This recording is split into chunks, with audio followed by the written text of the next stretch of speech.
കേരളത്തിലെ പൊതുവിദ്യാഭ്യാസം ഇന്ന് ലോകത്തിന്റെ പാഠപുസ്തകമാണ്. മികവിന്റെ ആ പാരമ്പര്യത്തെ ലോക നിലവാരത്തിലേക്ക് എത്തിക്കുന്ന പശ്ചാത്തല വികസനമായിരുന്നു കഴിഞ്ഞ 7 വർഷം കൊണ്ട് സംഭവിച്ചത്. ആധുനികമായ കെട്ടിടങ്ങളും സ്മാർട്ട് ക്ലാസ് റൂമുകളുമായി അമ്പരപ്പിക്കുന്ന മാറ്റമാണ് വിദ്യാഭ്യാസ മേഖലയിലുണ്ടായത്. കൂടുതൽ ആധുനീകരണവുമായി മുന്നോട്ട് കുതിക്കുകയാണ് നമ്മുടെ വിദ്യാലയങ്ങൾ.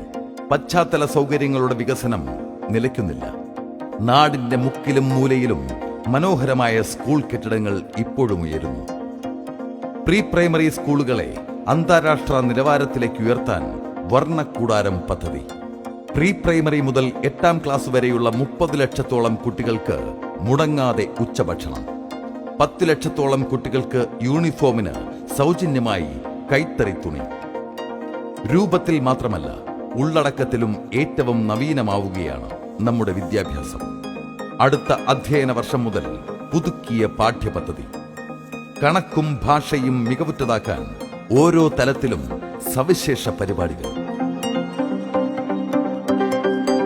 ഡിജിറ്റൽ സാങ്കേതിക വിദ്യയെ കാര്യക്ഷമമായി പ്രയോജനപ്പെടുത്താനുള്ള ശ്രമങ്ങൾ.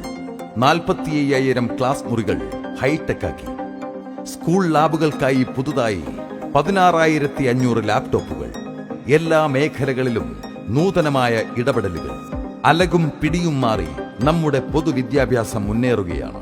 ഓരോ മലയാളിക്കും അഭിമാനിക്കാവുന്ന കേരള മോഡലായി.